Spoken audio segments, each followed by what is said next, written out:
Okay, this is part 2 of the haul video.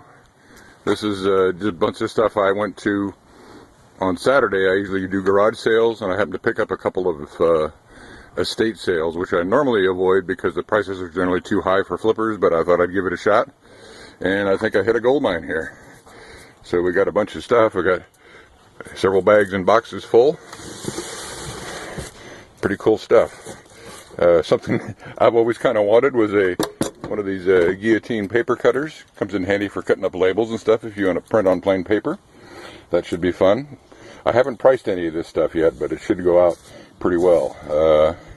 Other thing is a Mastermind Game. I got a lot of old vintage games. These are vintage, I think, because they don't even have barcodes on them. So I'll have to find them by just by the names and stuff on them. But history tells me they get a good price for games, and it is fourth quarter. And other games, here's a Milton Bradley game, kind of a Monopoly ripoff or knockoff or whatever. Again, this one, yeah, actually does have a barcode on it. The corner of the box is kind of taped up, but everything seems to be in place. I still haven't inventoried it all to see if it's all there, but it looks like it's cool. Nice big box game. They should sell for $20 or $30, $25, $30 or so. Here's another one. This one's called Survive. Again, an old Parker Brothers vintage game without, no barcode on that one either. And again, we don't know, but game's a game, and vintage games sometimes sell pretty well. So what else we got in here? Let's see. We picked up a blood pressure monitor. Looks like brand new. I pulled it out of the box and looked it over. I think I paid about $2 for this, and this should sell for $25 or $30. A little Santa Christmas cup in light of the season. I should be able to sell that one. Little Christmas ornament thing. Little tiny Christmas wreath and candles and a couple of lovebirds or something that's sitting on there. Looks like a German designer. I can't even pronounce that name. Good luck with that, huh? Whatever. Give nothing for that. I think it was like 50 cents. This I wasn't able to get a price on it. It's actually a Lennox Bud vase, and I'm thinking just because it's Lennox and stuff, it might be worth some money, and I didn't pay very much for it, so I think it was like $1. So I'm always willing to take a shot on that kind of stuff. And we got a new in the wrapper Best of B.B. King music CD. I usually do pretty well with these. Actually, I bought all of this stuff from the garage sale, or from that estate sale. I just put it all in a big pile, and he gave it all to me for $22. So I probably got about 30 items plus, so it's under $1 for pretty much everything here. So I really can't go too wrong. So here's B.B. King's music CD.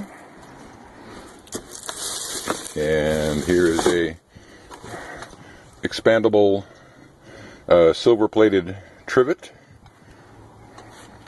A lot of these things do have barcodes on them, so I'll be able to scan them. Oh, and here's another game. Here is the Parker Brothers Probe, and it looks pretty cherry, aged, but it seems to be complete. Let me see if I got to work out a hands-free camera deal, but everything seems to be there, and even including the directions, which is a tough thing to come across once in a while. But it looks clean and very lightly used. Should be in good shape. I should be able to get at least $20 for that, I would think. Maybe more, because it's collectible. I don't know. And that's all in there. What else have we got here? We scored a bunch of books. I like books. I do a lot of books. I know they're long tail, but I've scanned all of these on the ISBN numbers, and they all show as sellable by typical processes, a minimum of 3 times cost. And I didn't pay any more than $1. I think $1 for this size book and $2 for the other books.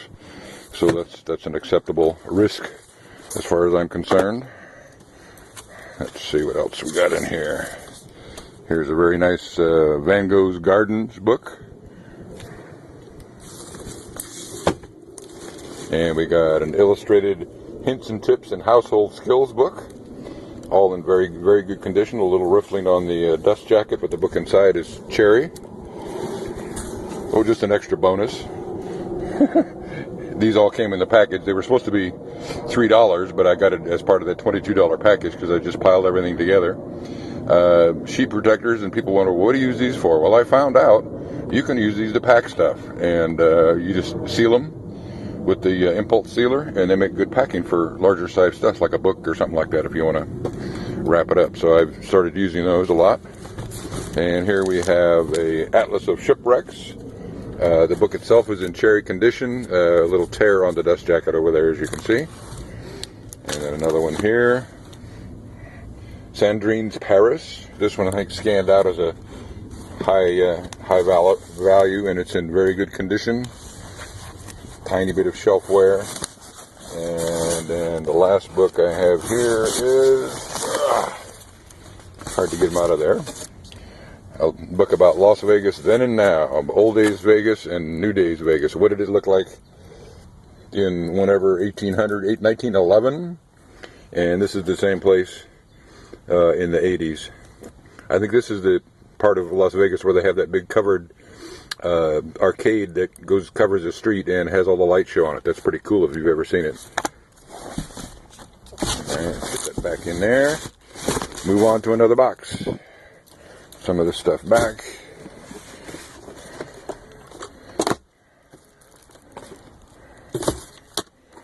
All this stuff still has to be taken into inventory today, and I'm going to scan through it later, and that's my day. Get all these books out of the way, and these games, and go for bag number 2. And we got some VHS, which is in there, which is kind of a niche that I do well on these. These are brand new VHS tapes, movies that have probably not gone to DVD, and so they are collectible, and people do buy them. I get anywhere between $10 and $30 on some of these tapes. I've sold them for as high as $35, and they do well. They sit for a while, but they eventually move out. Here is Wuthering Heights. Another good one. This one I don't know what I'm going to use it for. It's some kind of a door exerciser stretchy thing. I thought maybe I could use the rubbers to build a slingshot for survival, you know. And we got a package of camcorder special effects lenses for an RCA camcorder, and paid $1 for that, as you can see.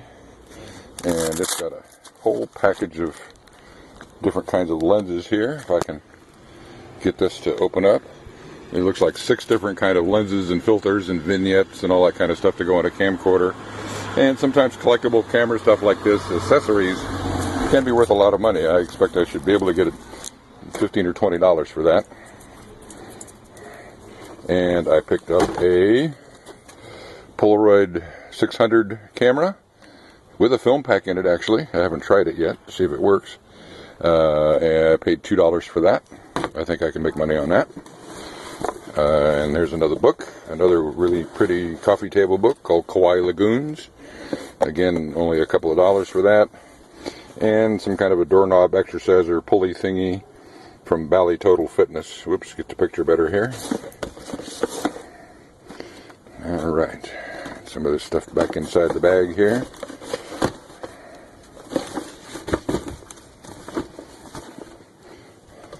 This was kind of a last minute deal here to try to decide to do this, and I can see already that I need to work out some way to do this hands-free. I have a little thing that mounts on my head that will hold my camera, but it only works with the front-mounted camera, not the rear high-resolution camera, so I'm going with the high-res one. And the final bag here, I picked up 2 of these Tech 2 Locomotion. These are model railroad controllers, and I'm sure there's a lot of train collectors out there that would love to have one of these. The list price on them you had at the auction was $10, but again, I got this as all part of the $22 package, and I got 2 of those. And then I picked up another game. This is in pretty good condition, and I forget what it is.